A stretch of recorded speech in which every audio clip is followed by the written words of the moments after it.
Fight fans all over the world, it's Daddy P with Slap Happy Gorilla. What? Daddy P back at it. Listen, Errol Spence, Terence Crawford, the saga continues. Hey man, I can't quit talking about this fight. Man, look, it's one for the history books, one for the ages. I mean, it's hard to stop talking about it.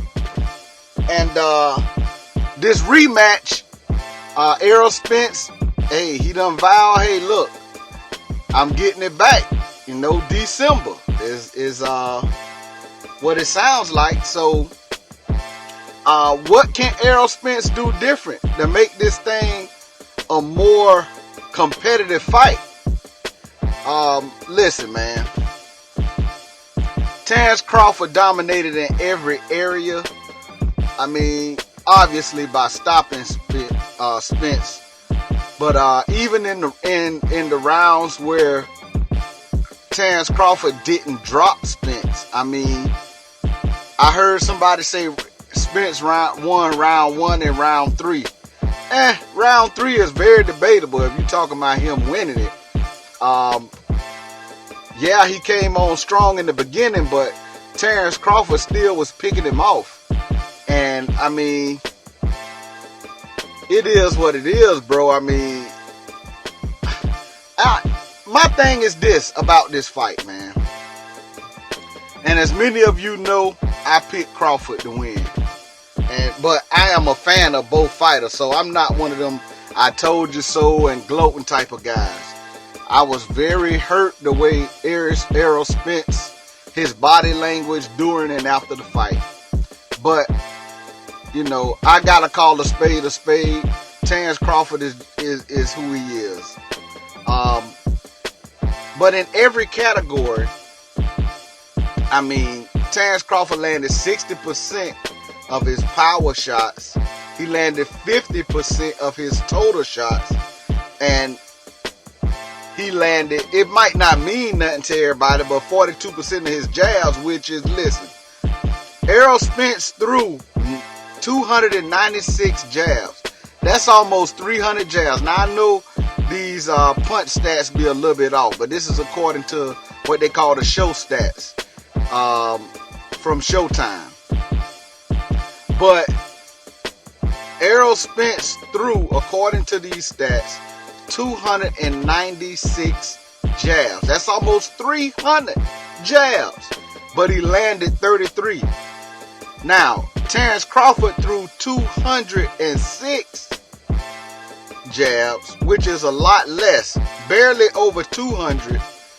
And Spence threw close to 300. But listen, Terence Crawford landed 87 jabs for 42%. And the reason why I'm bringing this particular stat up is because this is the area where Errol Spence was supposed to be dominant. And with him being dominant, the rest of his game plan comes behind that jab. But the things that he probably could do better is what his corner was telling him. Derrick James was telling him, don't stand right in front of him. You know, turn him. You know, use your feet, step around. You know, yeah. But this is the thing about that.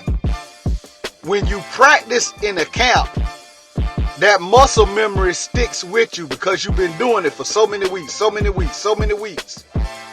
And you can tell with Terence Crawford by the instructions that was given to him by Bomac, that everything they talked about in camp translated into the fight. That's why Bomac was able to tell him what to do with ease, and it translated into the fight. But on the other hand, with Derrick James and Errol Spence, you know, when you doing everything, you know, that you was doing, now they did win 3 belts. They won 3 of the 4 title belts, you know, doing what they've been doing. But, you know, this is a different fighter, man. So they were ill prepared. And, you know, I said before, I don't really blame Derrick James because I guess he just figured he'll sharpen up the skills that they were already working on. They already won 3 belts against, going up against a smaller fighter. And, and this too, man, this is bringing all of this up this is my point. I'm sorry, I'm all over the place. But my point is this. Everybody undermine or dismiss Terence Crawford's skills. They were saying that, all he do is switch.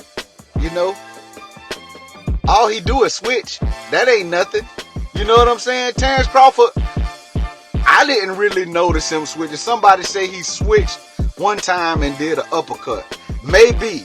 But for the most part, most of that, I say virtually the whole fight, he stayed southpaw. He didn't need to switch. He did not need to switch. And this is the thing. Because he was comfortable throwing and using that right hand as a power jab. And he said they worked on it in camp. And this is how you could tell their whole camp was geared toward beating Errol Spence. His whole camp wasn't based on his past fights, what he been doing, how he been winning.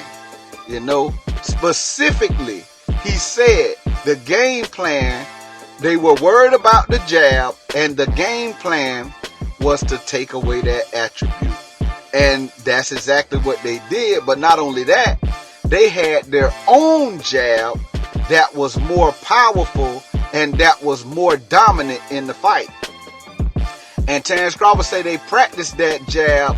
He said they usually did a flickering jab, but they practiced a more dominant, a more strong, sturdy jab, because they knew they had to throw the jab while Spence was throwing. And then technically, even though he's the shorter guy in the smaller frame, his arms are a little bit longer than Spence.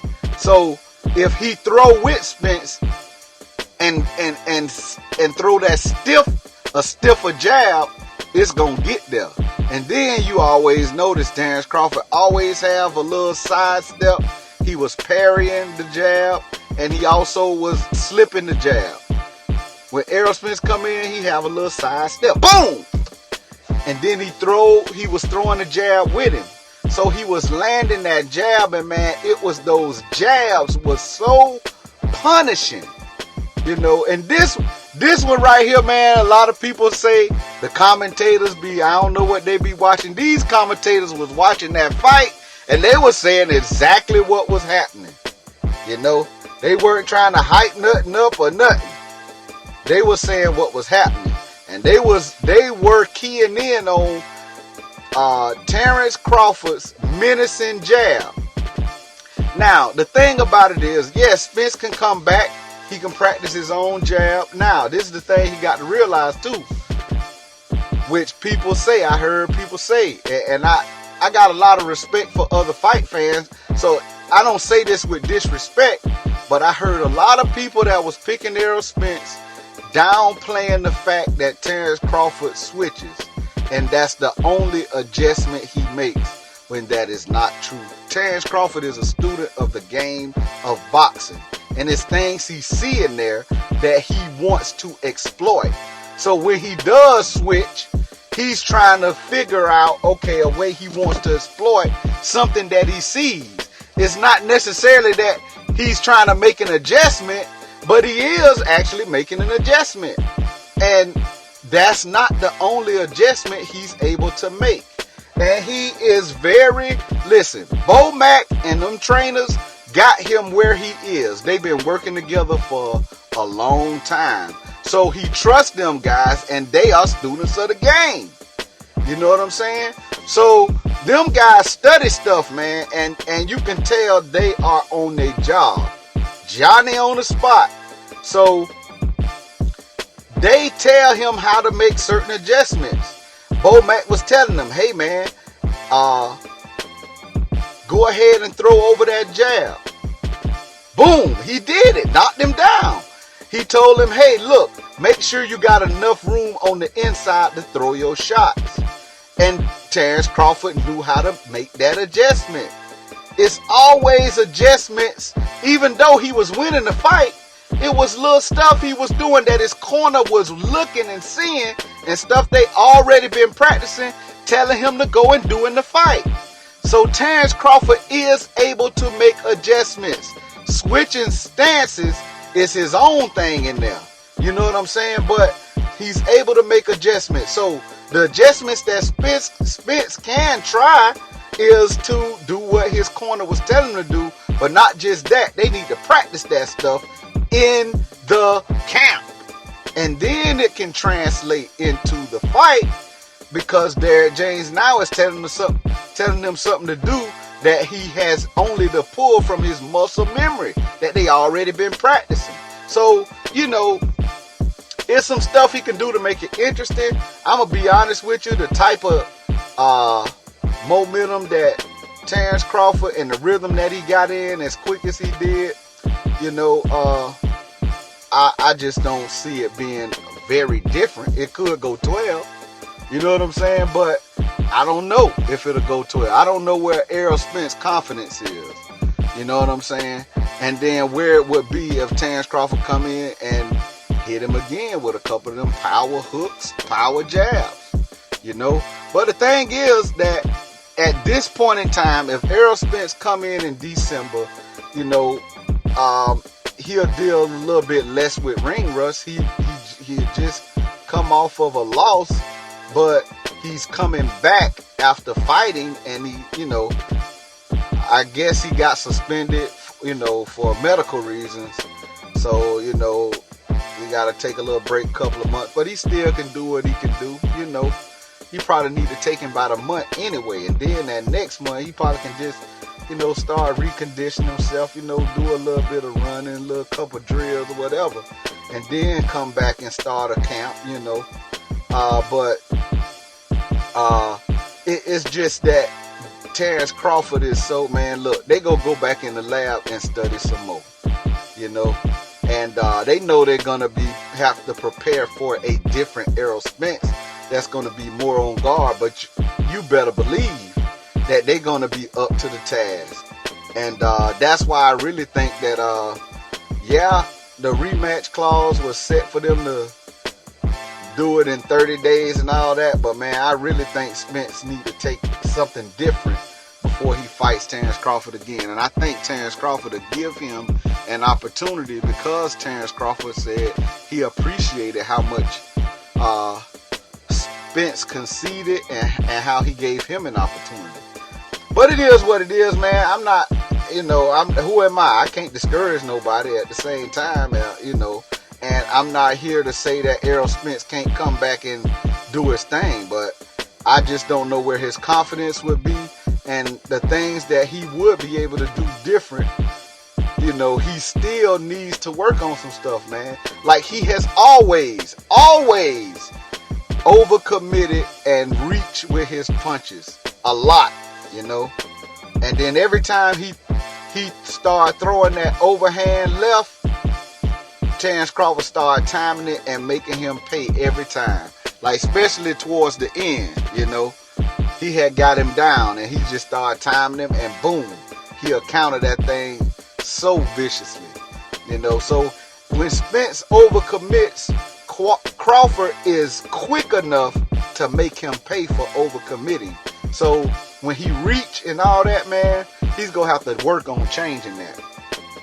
You know, and once he work on changing that, you know, he got to work on, you know, what he's going to do to try to take away the counter or minimize getting countered the way he was getting countered. You know, I don't know, you know, what all they're going to be exactly looking at, but I know those are some things, man. And, you know, if they want this fight to be different, man, it's a lot of stuff they're going to have to work on. And they're going to have to do it pretty quick. And because, I mean, let's face it, man, Terence Crawford is a very technical fighter. And I heard a lot of different channels, man, YouTube channels minimizing, just like Derrick James was minimized. Who he fought? Who did he fight? You hear Derrick James saying that kind of stuff and kind of mocking him for switching. What is that? Who cares? Who cares about him switching? Okay. Well, this is the thing. Y'all better know he spent that whole fight left-handed, in the southpaw stance. He haven't even showed y'all any wrinkles or whatever he got in the right-handed stance. So now, y'all know what to practice for with the southpaw stance. You know what I'm saying? Now you got a whole nother monster when he switched to right hand. Because now you got that right hand coming down the pipe. You know what I'm saying? And, his left hand is just as strong as he got power in both hands. So he still can jab you. The jab might not have the same effect. But hey, look, you got to be worried about that right hand coming down the pipe. That's the southpaw kryptonite, which he gonna have to worry about the same thing, cause the southpaw left hand is kryptonite for the orthodox stance. So Terence Crawford have to worry about the same thing. But look, Terence Crawford has showed that he's able to make adjustments on the fly. But will Errol Spence be able to? And that's what he did not show in the ring. When he started getting battered and Crawford started making him pay, it's like he was a fish out of water. He didn't know what to do next. So, the rematch, hey, I'll buy the pay-per-view again. I like I told you, I like both fighters. I want to support both fighters. I'm glad they gave us the fight we wanted. So if they fight again, I'll buy the pay-per-view again. I sure will. But just concerned for Spence's health. I would be a little questionable, like, man, why you doing that? But hey, I support him. Whatever he decide to do, I take my hat off to Errol Spence. For one thing, he is a warrior. He kept getting up and he would spring up. He wouldn't stay down there and he would spring right up. Every time he got knocked down, he jumped right back up, ready to go. And he was ready to go when Harvey Dent stopped the fight. He was ready to go out on his shield. But, I commend him. He is a warrior. But hey, look, bro. Hey, you done made a lot of money in this game. You got a beautiful family. There's some things you need to start thinking about. And I know you want your get back. So go ahead and do your thing. But, man, just be mindful that, man, this game is treacherous. And you done did what you had to do in the game. You done broke. You done did some things that a lot of people in the game never been unified champion, much less a world champion. This man had 3 of the 4 major belts in the welterweight division, which is the glamour division of boxing. So, man, he done accomplished a lot, man. He has accomplished a lot, and I believe he will be a Hall of Famer, But, it is what it is, man. It's Daddy P. Y'all go ahead and slap that like button. Subscribe to the channel and hit the bell icon to be notified every time it go down. This is Daddy P. I'm going to go ahead and sign off.